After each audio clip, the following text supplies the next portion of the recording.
realize how good of a plan Cornell has defensively, and they're trying to take them out of their norm. And whistle blows, face-off underway here, and Denver able to come up with it. That's Luke Smeater, the junior from Batavia, New York, on the right wing. They are moving left to right as an east-west facing field here. The Pioneers attacking on the east side or the right side as we look at it here from the press box. Opportunity in front, the Pioneers score. They've got the lead. Rory Graham makes it 1-0, the former Cornell national champion. I know this week was a really, really stressful week for Rory. You know, he's one of the favorites. As you know, I have CJ Kirst on my pro team, and talked to him this week, and all the whole Cornell group just loves Rory. And what he's able to do. He's already got 5 points, and that's just one game. Last year, 93 points, and playing with CJ Kirst, so he was picking up assists there. But here's an opportunity right inside the crease. Bounce shot goes in. We are tied at 1. That's AJ Nikolek. It's Ryan Goldstein. His dad was a great player for Cornell and also a world team player, multi-year All-American. Played against him when I was at Johns Hopkins in the late 80s. Now we're going back to the left side and back up top to Graham. They did get, right before we went to that timeout, a reset of the clock. So now it's inside of 25. Shot from the outside. Tully with the save. Cloque firing that shot. This ball's up for grabs in the midfield. Now Cornell has it on the run. And right on the back doorstep, a goal. That's Willem Firth. You got to watch out for him. He is an outstanding player for the Big Red, and he's able to capitalize their transition opportunity for Cornell, and they capitalize. That's, we're going to hopefully not be talking about this all day, but it sure looks like it may come to fruition here, is that, we often talk about, when you look at a team who has one or two really top players Brian Luzzy was dodging down the left alley there. He gave it up. Now they play it behind. Goldstein reverses it to the other side. Firth fires a shot, the save made by Manning. Tarbaletti on the left side. He's going to work behind the cage, wrapping around the crease. Now Graham on the near side. He's the lone goal scorer for the Pioneers at the moment. He fires, it scores. What an individual effort there. The Cornell transfer with both goals here for the Pioneers. That cuts the lead to 1. It is 3-2 Big Red. He backed up C.J. Kirst for 4 years. That's just the bad luck of the draw there, and than anybody else. And if you don't know where Firth is, you're going to be in deep trouble. He had a hat trick against the Great Danes. He's got one here that gives the Big Red their first lead, 2-1. They won the faceoff, and that ball up for grabs for a moment. Firth has it now and looking to attack quickly here. And a pole goal for Cornell. They're up 3-1 now. That's Matt Dooley, who's able to stick that one home from the right wing. Another transition goal, another fast play goal by that. It was, and Denver had all 6 guys on. They just didn't pick up. Able to maintain. Now Goldstein has it at that X position, trying to attack. He's got the short stick, wrapping around on the top side, feeds it to Firth. He scores from the outside. Goldstein to Firth makes it 4-2 with 3:38 to go first quarter. Yeah, what happened was they got a mismatch. They got the switch, which I know Coach Gallant has been working all week on not allowing them to get, but they got the switch behind. You see a lot of wet ground.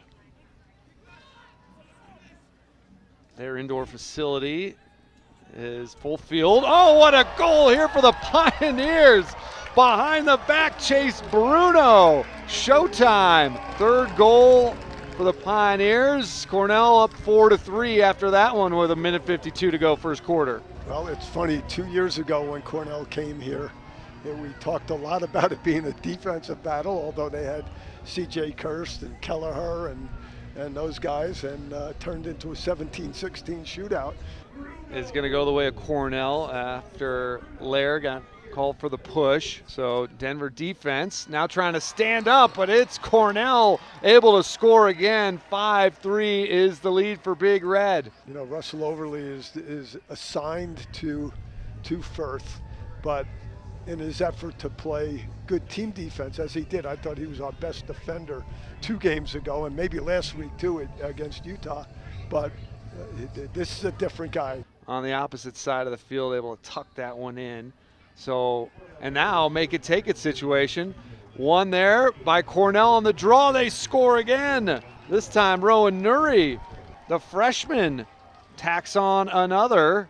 It's 6-3 Cornell. Really, this is the explosive offense that you're talking about, Coach. Yep, explosive, frustrating off the face-off. When you see these situations, you have to defend. You almost have to give up possession.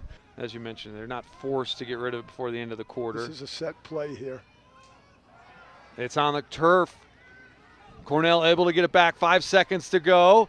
Far side shot save made by Manning, and he flings it all the way down to end the quarter. NCAA champions. A lot of these guys were on the field for them last year, and you know, they know how to win. Face-off won by the Pioneers, but now it's back on the turf, and Overly able to come up with it after he took a big hit. Cascadden thought he had that one. Here's a shot from the outside. A goal for the Pioneers from range. That was Luke Smeater, the face-off guy, stays on and rips it home. That's the kind of shot that's going to go against this goalie. You see a lot of these guys, they're very good high because they hold their ground, and then they're very good low to low, like Taraboletti's shot. Pioneers had a 5-on-4 there and weren't able to take advantage of it. 10 left on the shot clock here. Mirages, low shot and a big hit there on Tarboletti.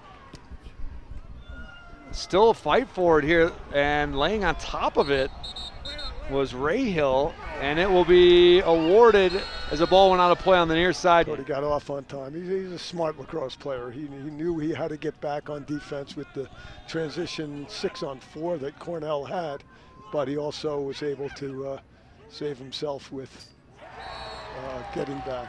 Luke Robinson stings the back of the net to extend the lead back up to 3 for Cornell. It's 7-4. That was a bounce shot from the outside, and he's able to tuck it home. Luke Aldridge's out there playing really, he played a little bit last week, but he's been banged up and getting his first real action. Couldn't put it on target, so the Pioneers catch a break. They didn't want to give up back-to-back goals, and they've got an opportunity here. Trumbull lets one rip. He scores. 5th of the day for the Pioneers. Cuts the lead to 2 for Cornell. Trumbull's confidence has really grown over the last year, and he, and you can see Cody Malowski talking about Canadian guys, right? Cody, throws to his, his country's brethren there, and give Trumbull credit. He put a beautiful shot into that lower corner. It was the Big Red winning as well. That was a 15-5 victory for the eventual national champions. Here's a shot from the outside. Manning with the save. Ball is loose. Pioneers come away with it. Giving Cloque an opportunity to go behind, and now you're seeing 2 short sticks behind, which I know is something the Pioneers worked on this week. Malowski's shot, partially defended rebound shot save by Tully. Knocked around, it's in the crease, out of the crease, and a whistle. And let's see, that's going to be Pioneers hit with a violation in the crease trying to get the ball. Shootout, they've played really well here in the second quarter. More to the likings of what Coach Brown wanted to do. But we'll have to see what happens here with with the rest of the quarter. Manning with the save. Trumbull catches that outlet on the bounce. This ball's loose though as it got deflected. Goldstein now from the X. Throws it here near side to Waldman. He's dangerous now. Skip pass to the other side. Shot from the outside. Manning is seeing it well. He makes another save. That time on Luzzy. Transition opportunity, but with the wrong people out there. You had Aldred, you had Sawyer Hudgens. Goal for the Pioneers. That's a little tic-tac-toe action there.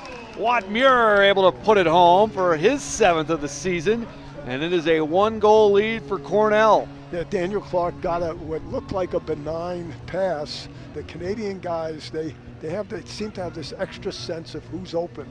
And, you know, as we've seen earlier in the year, when Watt Muir gets a chance to score. Kill off the penalty, which Cornell has done. Now we've got 2 minutes to play. Goldstein with that speed, and he can get up to speed. He is so quick. Feed all the way out top. A shot from the distance, from outside, and it's Manning again. He went low that time for the denial. Yeah, I'm sure all halftime there was talk about pace and dictating tempo, and then to come out and have a defenseman fire a shot in the first 20 seconds. That one is a save from Tully. That was Graham trying to force his way in from the right wing. Cornell able to get across. This is their first possession of the second half. They're looking to go quickly. Shot, saved by Manning. The ball is loose, and Cornell able to come up with it. And oftentimes that's why you see so many goals scored in the last 5 seconds. Tarboletti thinks about the shot now, moves it. Save made by Tully there on Muir, as he had a pretty good look, showing off his speed there, able to get to that one first. Bruno knocked down. This pass is off target, and Gilmartin heading the other way. Short stick D-Mitty hits the brakes, but Cornell attacking once more. And a pull shot, Manning able to make the save on Staub. Transition going the other way. 3-on-2 here. Malowski, they move it inside. Zagurnis sticks it home. We are tied. For the first time today, they're real up and down. I mean, that thing went both ways twice. And the up and down turned for the Pioneers, which was a really nice look. You saw Manning get the ball, throw all the way up the field to Cody Malowski, who recognized the 3-on-2. Simple pass from Watt Muir down to Zagurnis. And to take the lead, their only lead was at 1-0 on a Rory Graham goal to start the game. Malowski near side, looking for an angle, trying to load up, now feeds it. Zagurnis, back-to-back goals. Denver on top. Really nice feed by Cody Malowski there. Recognized that Cornell was coming, and that's what they're doing. They're really coming at the ball carrier. You know, we're talking about 7 minutes left in the third quarter. Cornell had 6 goals in the first quarter. On the attack from goal line extended. Pass deflected, though, and Reynolds able to come away with it. Gordon Reynolds. There. Nice slide by Brody Davis. You know, got his stick up in the lane.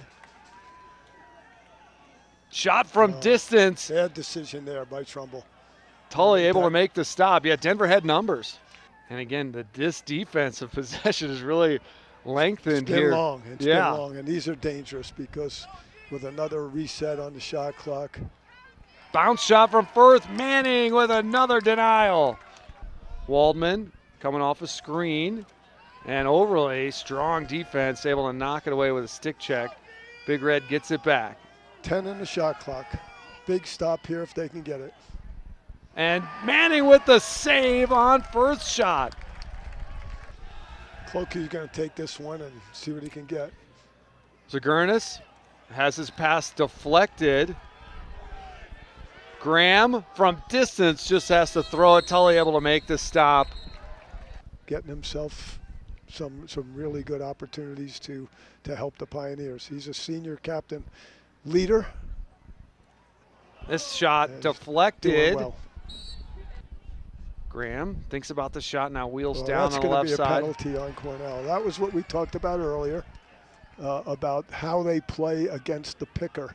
And that time the defender got up way too high on Joey and knocked him down. That'll be an unnecessary roughness call, and you know, that's a forced feed there that they don't have to do.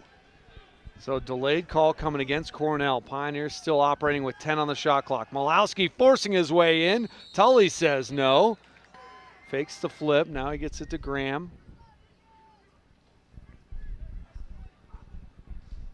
Graham, feet right in front. Zagurnis punches it home. 9-7 Denver. And, you know, oftentimes when teams are man up, they get really anxious. They have a play and it doesn't work or whatever. What you saw the Pioneers do there is kind of lull Cornell to sleep a little bit with the ball working up high, 3, 4, 5 passes up high. The defender down low just never got there. You know, it just, sometimes it's just questionable around here. Pioneers got caught here as Kaskinen stays out there and he scores. Smeater continued to cross and went off, and Kaskinen able to take advantage. And that's a big swing there. Big swing on a terrible call. Kaskinen able to put that one home. And that is the first goal since 9:15 on the clock of the third quarter for Cornell. You start to have a feeling that the slow pace of this game is about to change. At that X spot right now for the Big Red. Looking for the feed in front. He's coming near side, trying to circle around, trying to post up. Now throws it back. Goldstein. Willem first shot. Save again by Manning.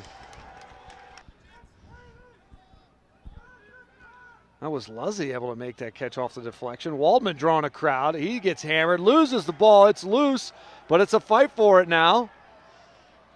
Still knocked around. Goldstein with a shot at it. He comes up with it. He gets run over. And we got a flag down from one of the officials. I think it's going to go against the Pioneers. Watch for a feed from somehow Firth will pop. He's on the crease right now, but he's going to pop out somewhere else. Cornell working it around. They score and tie things up. That did not take long. Ryan Luzzy, the senior from Bethpage, New York, able to put it home for a man-up goal on that penalty from Faulkner. Well, it's an 8-minute and 50-second game now, 9-9. Both teams have had their momentum, and as I said earlier, you could just sense that the pace was about to pick up. The red and white as opposed to the crimson and gold. We'll see how the Pioneers can do it. Castiglione with a clean win on the faceoff. He's attacking. Worth on the doorstep. He scores 3 straight from Cornell, and they now have the lead back. Again, no defense on the faceoff, and when you give faceoff men fast breaks, they're going to count on it when you got guys like Goldstein and Firth playing at that end. Waldman, Firth, now Goldstein back to Firth here on the near side. He's got a short stick on him. Right inside, falling away and scoring. Rowan Nuri able to put it in. Firth with the feed there, and Big Red starting to feel it. This is where that championship kind of demeanor comes into play. You know, they had a team the caliber of Cornell. Yeah, no doubt, and they've got the poise. They showed it last week. They just got to make a big stop. And did that one go across the line? It did, just trickled over. Manning got a piece of it, but that ball rolling over the goal line. It's now a 5-0 run for Cornell. They're up by 3, 12-9. Yeah, Goldstein's quickness got him there, and sometimes that ball just squeezes in, and all it takes is one little roll, go over the line, and that'll do it. Happy to work the clock down now, up by 3. A feed in front. That one saved by Manning, and Waldman able to get it right back behind the crease. So Manning got the stop, but the Pioneers unable to collect it. Now Goldstein able to go high on Manning, scores again, back-to-back goals from him, and Cornell extends it to 13-9. Yeah, I'm not sure why Pioneers were in a zone defense there. They just might have gotten caught with an offensive player or just tired or whatever, but they got caught in a zone defense, and a team that moves the ball as well as Cornell and shoots it like they do. Both teams back out on the field for the final 36 seconds. It is 13-9 Cornell. Firth with the ball on his stick, just trying to run this one out. He's all the way along the sideline. He gets knocked down. Ball comes loose. overly able to come away with it. Pioneers trying to get downfield in a hurry. Riley on the run. Spinning, got past one defender, another, and then at his stick knocked away, loses it. And this one thrown high into the air. It's going to go all the way down the field and bouncing out of play as the final horn sounds. This one has come to a finish. It is Cornell finishing on a 6-0 run here in the final 12 minutes of the fourth quarter.